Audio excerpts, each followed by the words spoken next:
अश्वत्थामा, सावधान!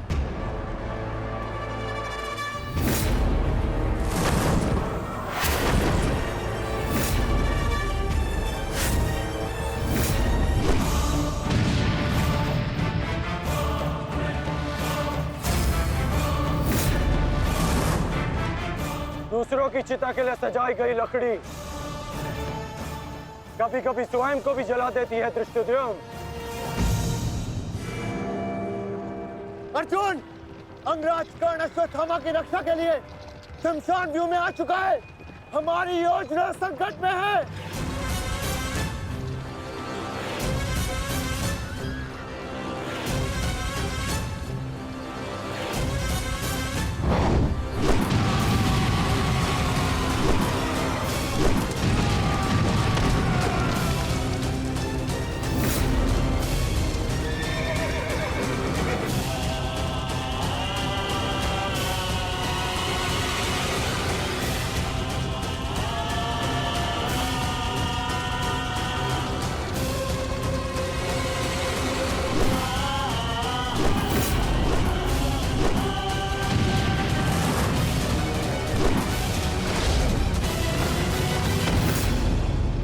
अश्वत्थामा!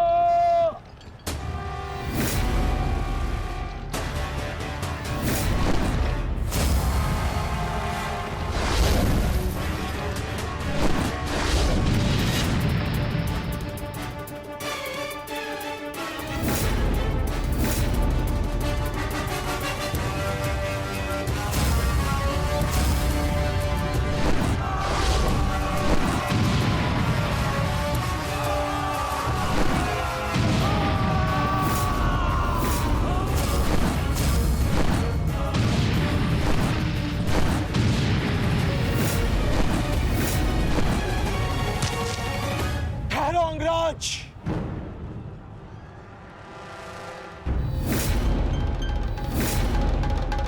स्मरण है ना कि हमारा द्वंद्व का निर्णय आना अभी शेष है।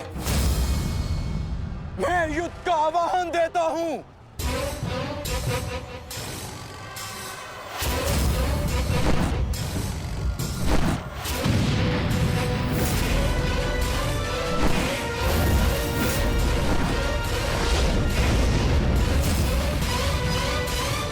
सावधान द्रुपद!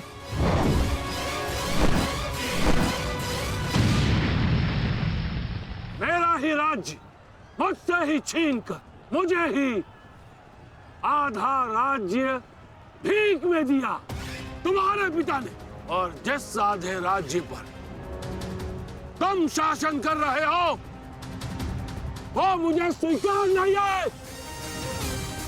इस अपमान का प्रतिशोध आज अवश्य लेकर रहूंगा।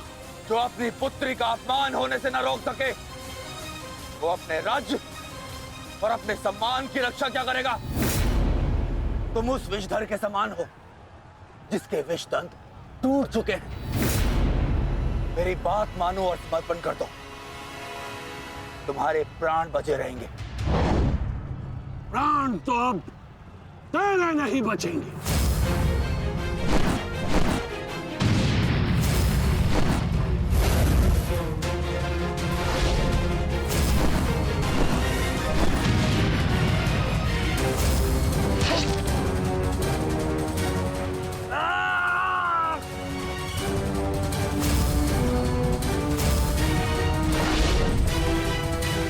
द्रुपद,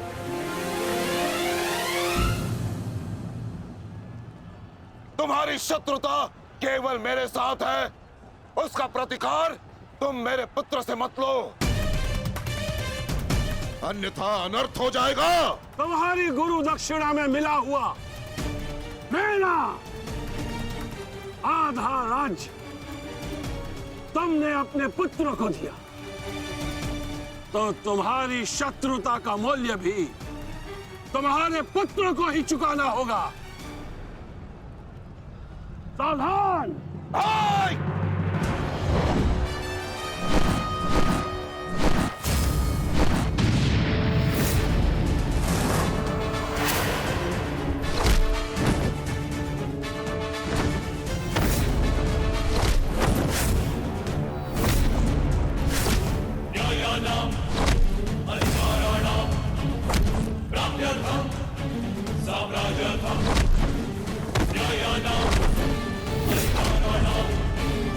दुर्योधन, भीम ने तुम्हारे और 5 अनुजों का वध कर दिया है और अभी उसकी रक्त पिपासा बुझी नहीं है दुर्योधन। और उस दिशा में देखो, द्रोण द्रुपद नरेश के साथ द्वंद्व में व्यस्त है। अब केवल तुम ही उस भीम को रोक सकते हो दुर्योधन, शीघ्रता करो। तो क्या द्वंद्व बीच में छोड़कर जाओगे दुर्योधन? उसके लिए उनका अनुज पर्याप्त है। दोस्त, आप जाइए, इनके द्वंद्व की कामना मैं पूर्ण करता हूं।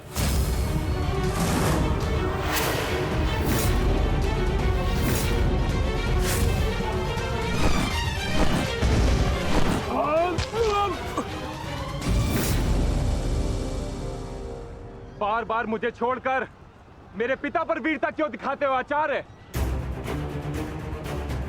मुझसे द्वंद्व करो, मेरे जीवन का एक ही उद्देश्य है और वो है मेरे हाथों आपका वध। तब तक तुम्हें प्रतीक्षा करनी होगी धृष्टद्युम्न, क्योंकि जब तक द्रोण के हाथों में उसके शस्त्र हैं, स्वयं काल भी उसका वध नहीं कर सकता। और स्मरण रहे धृष्टद्युम्न, तुम्हारे साथ साथ तुम्हारे जीवन का ये उद्देश्य भी उपहास बन के रह जाएगा। शस्त्र त्यागने की क्या आवश्यकता है द्रोण? प्रेम, सम्मान, धर्म तो तुम पहले ही त्याग चुके हो। मेरे पिता तुल्य गुरु और अपने पिता महर्षि भरद्वाज पर तो तुम लांछन भी लगा चुके हो। तुम्हारी आत्मा तो कब की मर चुकी है द्रोण, कब की। अब केवल यह शरीर है, इसे त्यागने का समय आ गया है और वो समय अभी है। सावधान द्रुपद!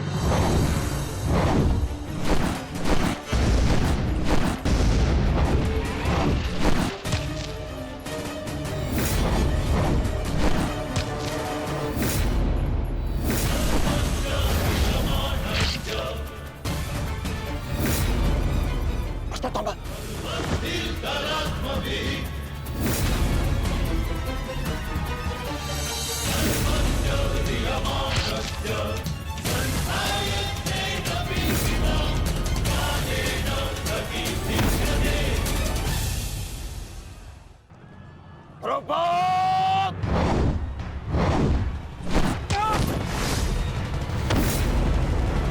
पिताश्री!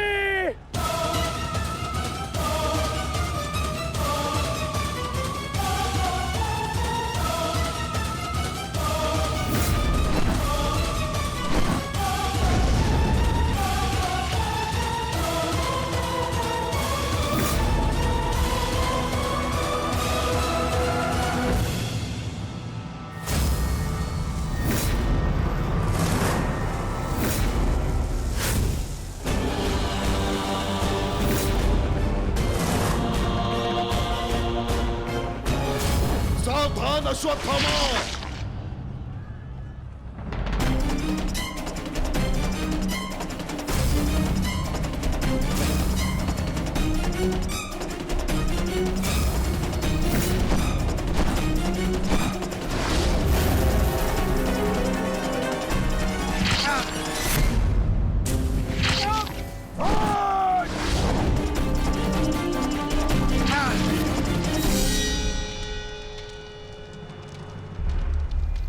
पिताश्री!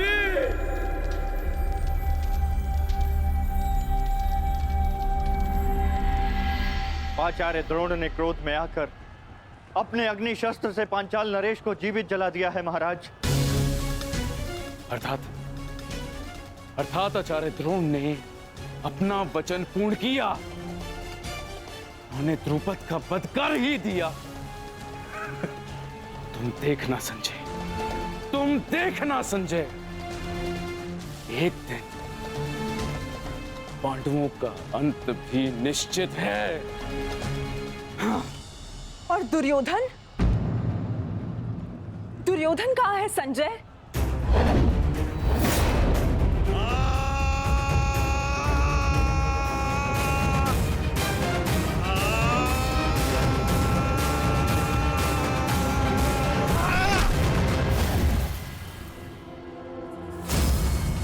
तुम्हें ज्ञात भी है, अब तक तुम्हारे 55 अनुजों का रक्त मैं अपनी गदा को पिला चुका हूं।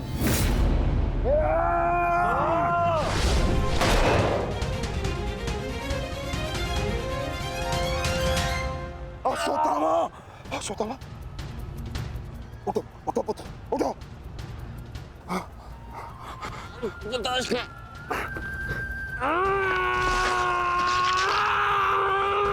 पुत्र पुत्र पुत्र, तुम बहुत अधिक चोटिल हो गए हो। तुम एक काम करो, तुम शिविर में जाओ, जाओ। नहीं पिताश्री, मैं कोई बालक नहीं हूँ पिताश्री जो इस चोट से हार जाऊंगा। एक योद्धा रणभूमि छोड़कर नहीं जाता पिताश्री। मेरी बात मानो, तुम्हें बहुत आवश्यक है वहां जाना। जाओ शिविर में जाओ, जाओ पुत्र, मेरी बात मान लो, जाओ जाओ पुत्र। अनर्थ कर दिया तुमने द्रोण। मुझे मेरे पिता की मुखाग्नि देने का अवसर भी नहीं दिया।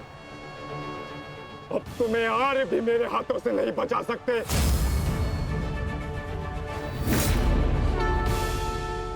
सावधान! मैं जानता हूं तुम एक वीर योद्धा हो, पर तुम बहुत अधिक चोटिल हो गए पुत्र। तुम इस अवस्था में युद्ध नहीं कर सकते। तुम्हें उपचार की आवश्यकता है। जाओ, तुम्हें मेरी शपथ है पुत्र, जाओ। जो आज्ञा पिताश्री।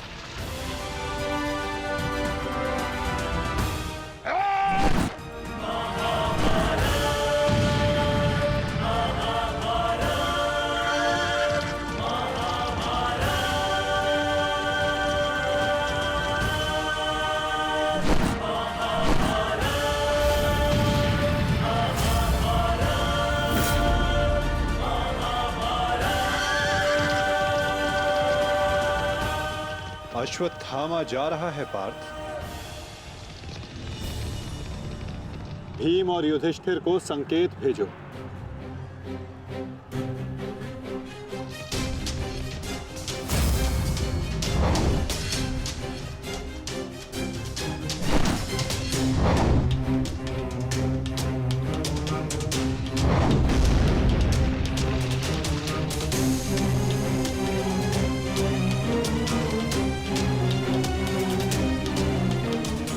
अर्जुन कोई संकेत दे रहा है। क्या योजना है माधव की?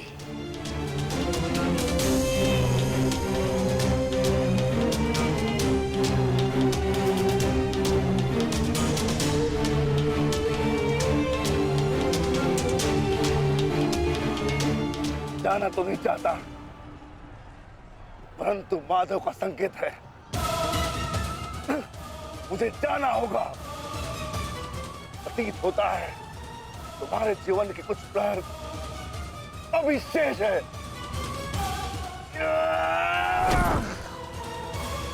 जाओ, जी लो।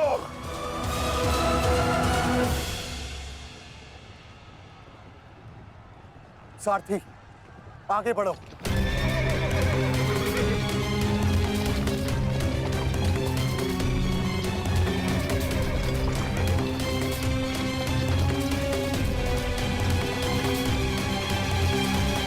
नहीं द्रोण, तुम्हें जाने की अनुमति नहीं है।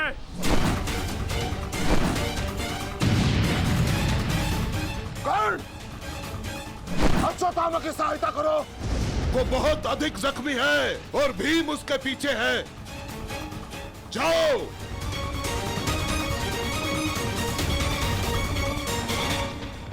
नहीं, मैं कर्ण को जाने नहीं दूंगा आचार्य।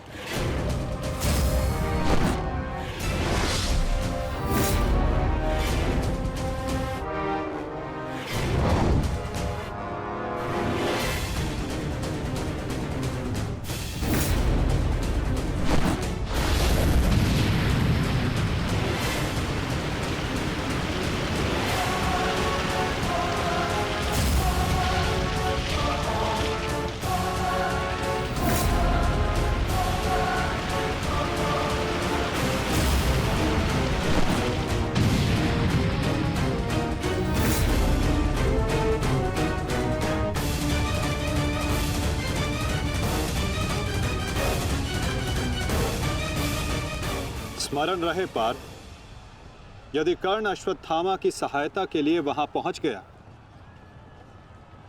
तो हमारी योजना विफल हो जाएगी।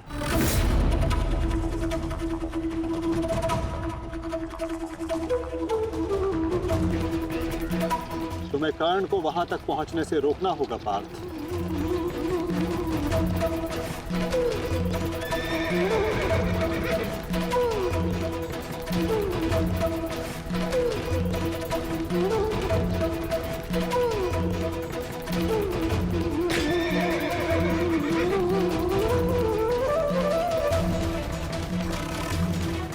हमें केवल अश्वत्थामा के साथ बने रहना है। उसे किसी भी परिस्थिति में अकेला नहीं छोड़ना है। सत्यसेन, शीघ्रता करो।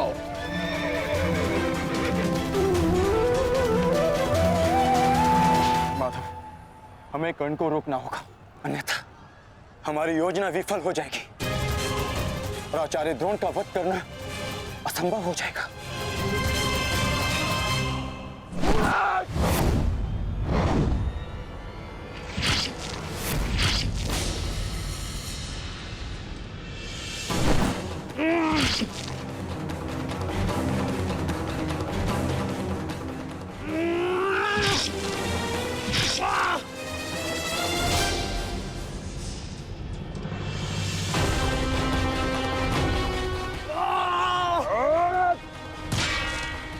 अभी भी समय है, लौटो।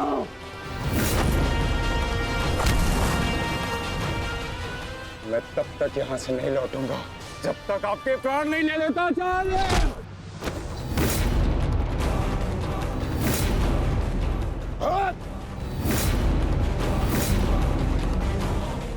कहा था मैंने कि मैं पिता और पुत्र का वध एक दिन में नहीं करना चाहता, परंतु तुमने मुझे विवश कर दिया।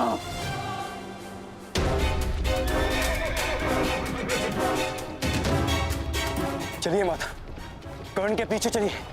नहीं पार्थ, इस समय दृश्यद्युम्न को हमारी सहायता की आवश्यकता है और यहां से जाना हमारी योजना का भाग नहीं है। तुम आचार्य द्रोण के साथ युद्ध करो।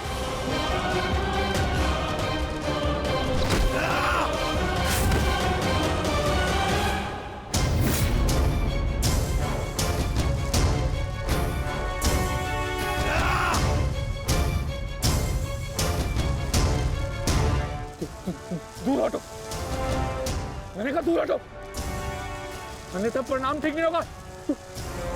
दूर हटो।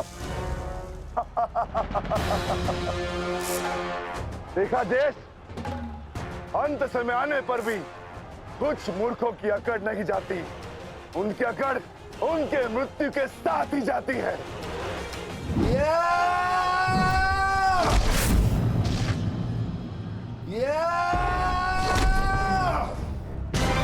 अश्वत्थामा! अब तुम्हारा अंत आ गया अश्वत्थामा। अश्वत्थामा!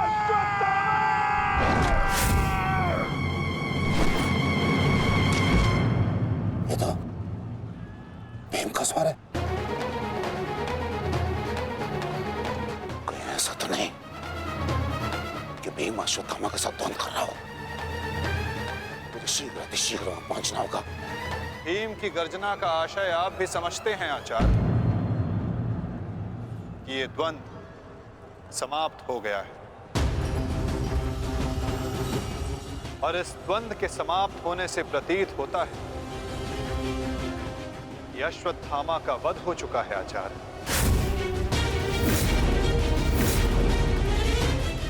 असंभव, असंभव नहीं है माधव। द्रोण का पुत्र अश्वत्थामा, और जब तक द्रोण जीवित है अश्वत्थामा को कुछ नहीं हो सकता। मेरा हृदय कहता है कि मेरा पुत्र जीवित है, कुछ नहीं हुआ उसे। और वैसे भी मुझे आपके बातों पे विश्वास नहीं है माधव। यही विचार पांडवों का भी था आचार्य कि युद्ध भूमि में उनके रहते हुए अभिमन्यु का वध नहीं हो सकता, उसकी मृत्यु नहीं हो सकती। परंतु ऐसा नहीं हुआ आचार्य। जब काल के रूप में जयद्रथ आ सकता है तो काल के रूप में विकोदर भीम भी आ सकते हैं। काल की गति को कोई नहीं रोक सकता आचार्य।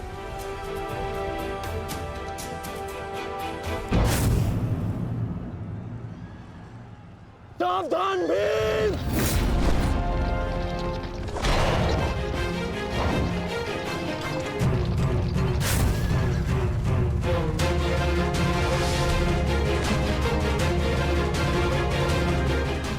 अश्वत्थामा, अश्वत्थामा, तुम ठीक हो? तुम ठीक हो? हाँ अंगराज।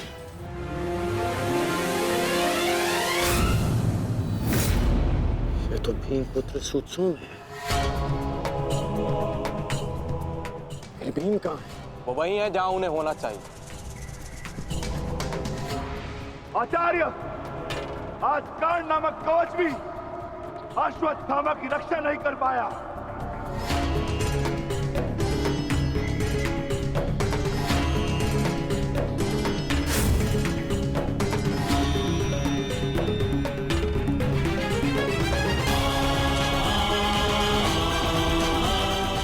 ये पांडवों की योजना है,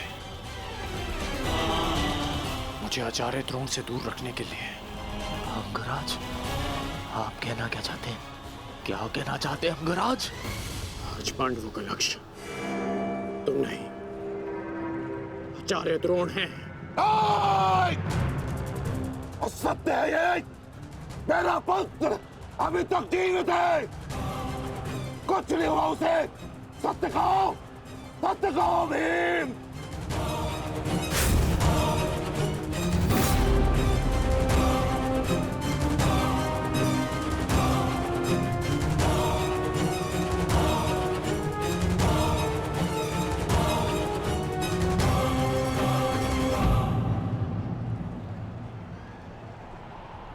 धर्मराज,